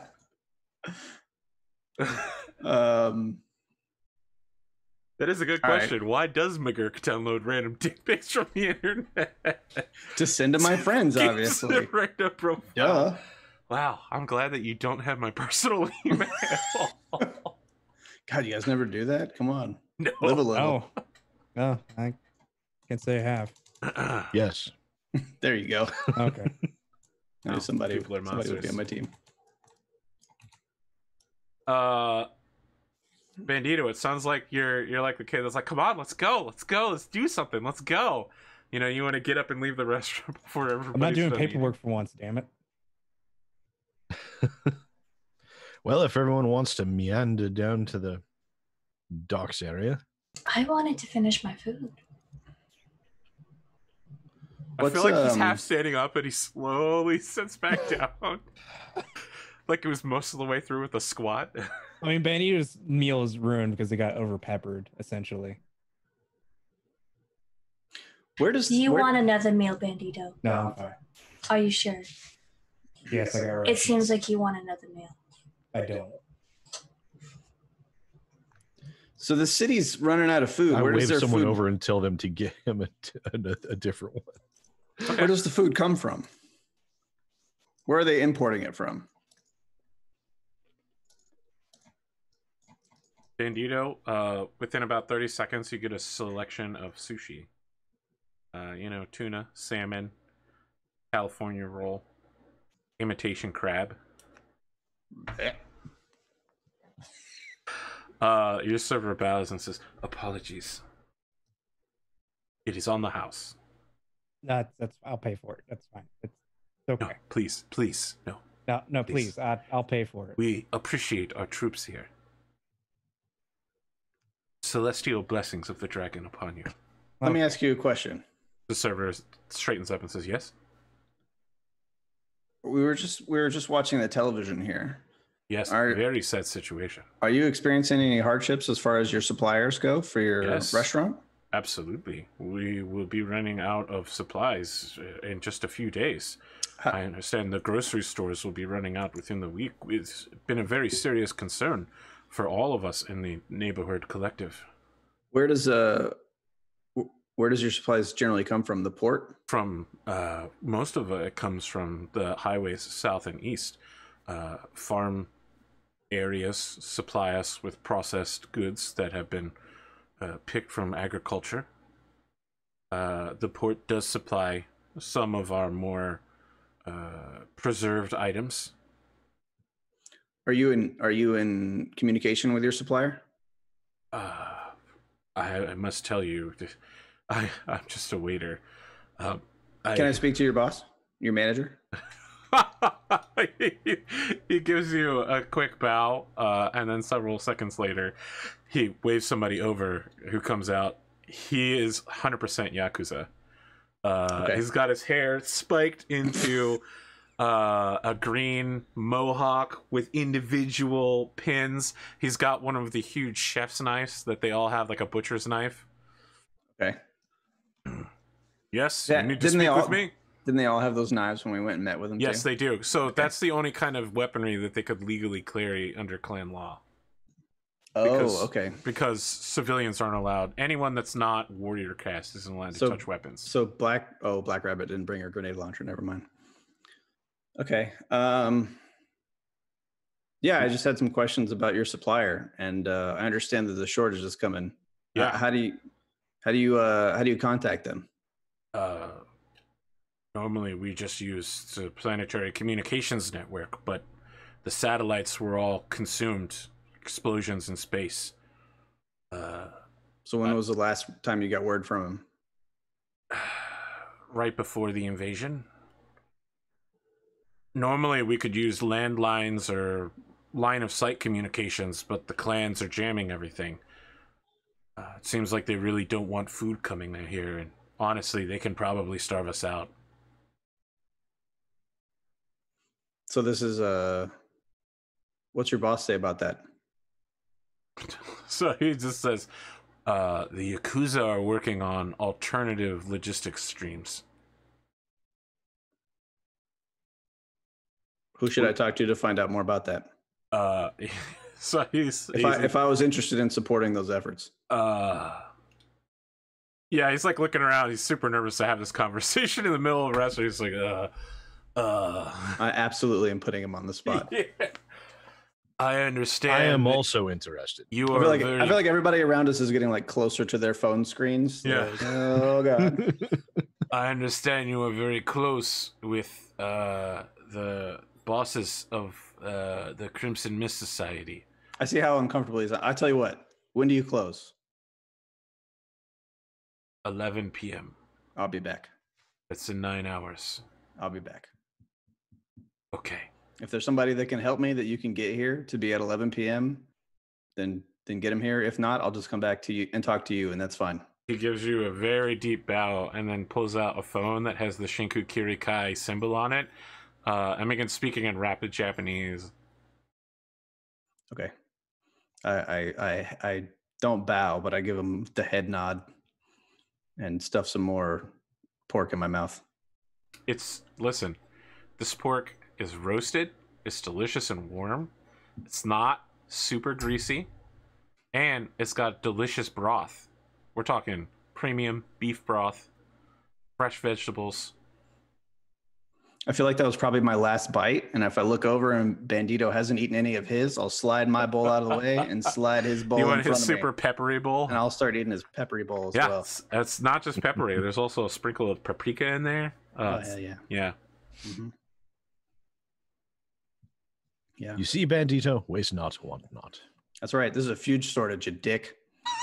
Can't be wasting food. You're over here eating for free. School children going to be starving next week. Wonder if there's something that we can do to alleviate these concerns a little bit. That's what I'm hoping. If Rapier's working the port when you situation- say that, someone nearby like pushes their chair back and stands up and turns toward you and says, "You could leave. Leave. Get off the planet. We don't want you here. This situation is your fault, outsiders." I stand up so fast I knock my chair over. And He seems slightly startled, but now that you can tell that this is not a man who is into conflict, but now that he's committed, there's nowhere for him to run. Nowhere to go. Yeah. He's just like, we would not be having these problems if you weren't here. You have destroyed this planet. You have taken away our ability to talk to people. The clans have brought reprisals down on other cities and villages because of you.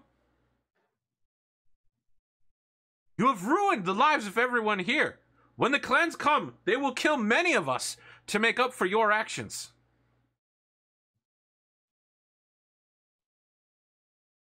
I turn around real fast and pick up my chair just to see if I could startle him.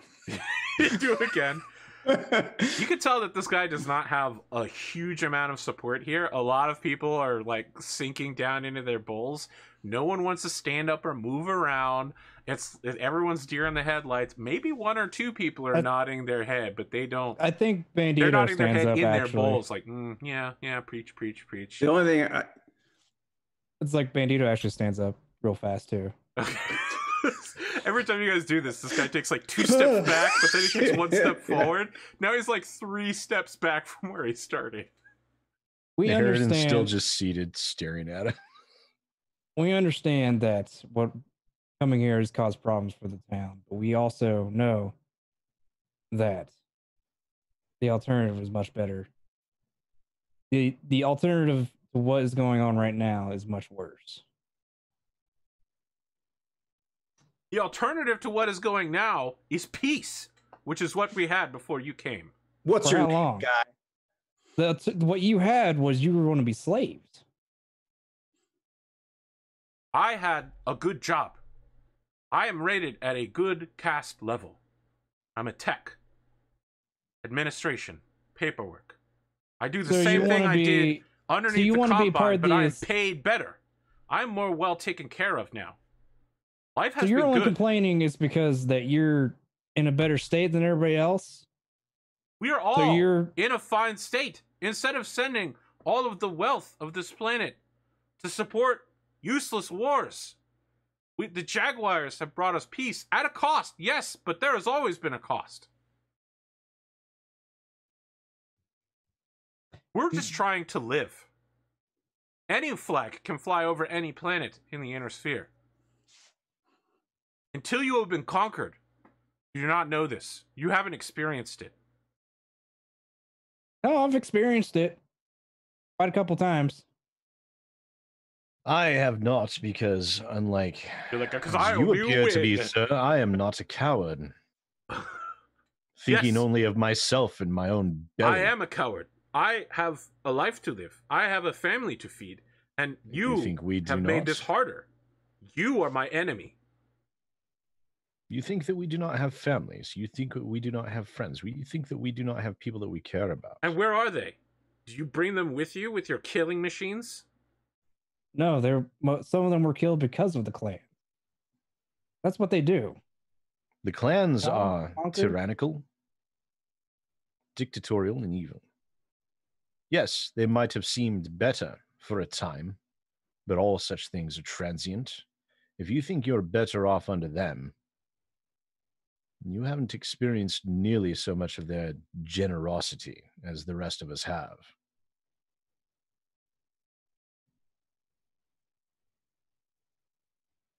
Maybe you guys. Peace with the and- clans is a lie. Peace bought through servitude and slavery is no actual peace. There has Life. been no peace in the inner sphere for hundreds of years. Nothing changes. We are just trying to live. as slaves. Free to know better than. Do I see chains about my wrists? Not all chains are visible, sir. You should be intelligent enough to know this.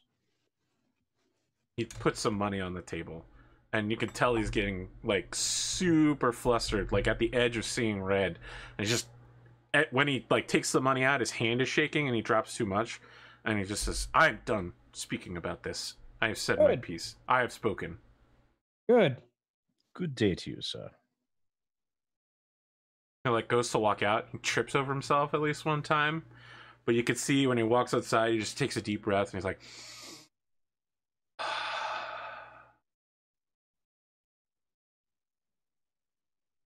somebody else gets up from their meal and goes out chasing after him and like puts their arm around his shoulder, begins leading him down the street. I turn to I'll the wave, Yakuza I'll guy wave and I'm the like, waiter over. Was the guy no, that just went? kidding. Was the guy that went to follow him? Arthur's face. I was ready to just have them get assassinated, you know, No. pull them into an alleyway, cut their necks. I put my Was the guy aviators who on went and I with- wait 30 seconds and then I follow him. No. Was the guy who went after him one that was with him, like nodding along with him? No, yes, one that was nodding along with him, but not someone that was eating with him or anything. It doesn't seem like they know each other.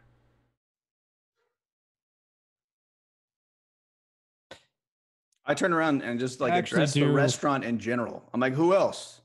Who else is good to live over someone, Let me to be live clear. under someone's boot? And I Everyone don't is care that they don't listening speak to you. English. Everyone no is one will look at listening, me. but no one is looking at you. I wave the waiter over. There's a lot of really awkward slurping, like really pronounced Mhm. soup noises. Thousands of years of cultural traditions, the proud combine, and now guys like this are satisfied to just live under heel and accept their new overlords.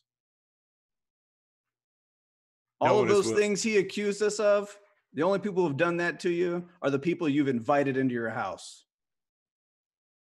Think about that. Are you trying to rile people up? Not really. Okay. I'm riled up myself, so I'm just talking. All right. If people are getting riled up, that's fine. If someone's gonna actually like look at me, I'll probably keep talking.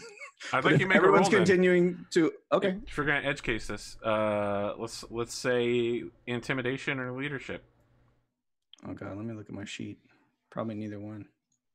Sounds like you're doing both, but You have a leadership of 1. I I mean have a he's almost leadership at of that. 1. Are you not entertained moment? Right So you'd have a there. +3 on your roll. I'll do some leadership, I guess. Let me just grab some dice here. Yeah. On Oath of Endosteel, we have individually colored dice now. It's an 11. All right. A woman stands up. She's wearing a very formal dress, probably not a kimono, but something very similar. Lots of pink pastel silks, and says, "Life continues no matter who is in charge. Some have accepted this as a way of life. Some are not as attached to Combine values as the rest of us. We," and she like gestures to some of the people there, and occasionally somebody's like, "Yeah, okay, I'm in on this. We appreciate you bringing the Combine back. Our heroes have for too long fought in darkness outside the city, outside civilization. Our soldiers died trying to save us." And this is a total movie scene right here, right? Like, we're talking, sunlight is streaming into the slightly darkened space. You can see little motes of dust floating in the sunlight streams. Like, several people are standing up and very deep bows, all based towards your table from all around you in every direction. And you know how it is in the movies, right? When one person does it, another person does it, and at some point, the whole room is bowing to you, including the owner. I want to buy Harridan everybody's loudly dinner. slurping his tea. That was actually why I was trying to wave the waiter over. Yeah. Was I'm to pay for everyone's glad meal in the you're restaurant. glad we're here. But here's what you've got wrong. Life continues no matter who's in charge. We've been on the same worlds. We've seen the same story. We've followed and chased the clan off everywhere we've been. And we can tell you, from the blood on our hands and the death we've seen in front of our own eyes, that life does not continue when the clans are in charge. It ends. And it may have seemed like an okay deal or like an insignificant change to you up to this point, but the clock's ticking, and now your city's running out of food, and we're not the ones that are blocking the roads. The clans take what they want, and they kill who they want. And they leave alive whoever is convenient to leave alive until it's no longer convenient. They see you as little more than animals.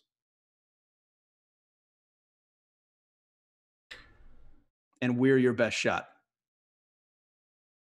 We do know that it might seem hard at first.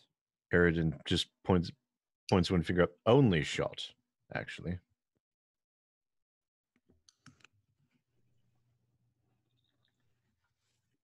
And I'll sit down and start eating my peppery pork again. But But I'll give the lady a nod, so, an appreciative gesture. Cotton, you have more than enough money to pay for this, but the change that they give you back is not Comstar bills. The change that they give you back is Clan Kerensky's. Does my money, is it even good for you guys here? So the owner is just looks at it and says, neighborhood district is attempting to switch back to inner sphere currency. Money place. So is that a yes or a no? Your honorable contribution to the neighborhood will be well taken care of.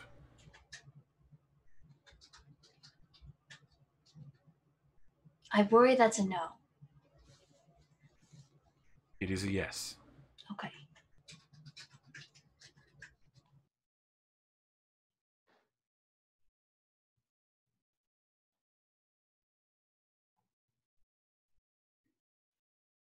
Well then, I seriously doubt that we have enough rations on the drop ship to be able to feed an entire city, so I suppose we should probably return and see what we can do to resolve this food issue. Sounds like we need to open some supplies line. Yeah, if Rapier's working the ports. Are we talking about this like as we get in the So car Rapier to go? is working the suburb, but he did say he was working on the port situation, which is not to say he's at the port, and that is corroborated by the fact that his geolocator tag does not have him at the port. He's somewhere in the suburbs. But he is working that issue. Yes, that is he's what he not has told physically you. there, but he's Correct. working that issue. Bandito, do you still have either combat sense or sixth sense? Yes. Okay. As you all go to leave the restaurant together, Bandito, you are not surprised when your two guards' heads explode from hollow point rounds hitting them in the face. As you can see, approaching you from two different angles on the street are men with guns and some sort of batons running at you from around the street corner. It seems like they were waiting for this exact moment. We're right at break time. I want to remind my cast, because I told them this after the episode, and I don't know that everybody caught this. They got 8 more experience for all of the roleplay sessions that we had done, and that I'd never rewarded them with. Just in case they want to put that into anything right now. Oh. And second, actually, it would be good for you all to assemble your condition monitor and work out what your armor rating is, because you're about to get into a street fight. We've got a whole break for you to do that, and when we come back, I will definitely still walk you through all of that stuff if you don't want to do it now.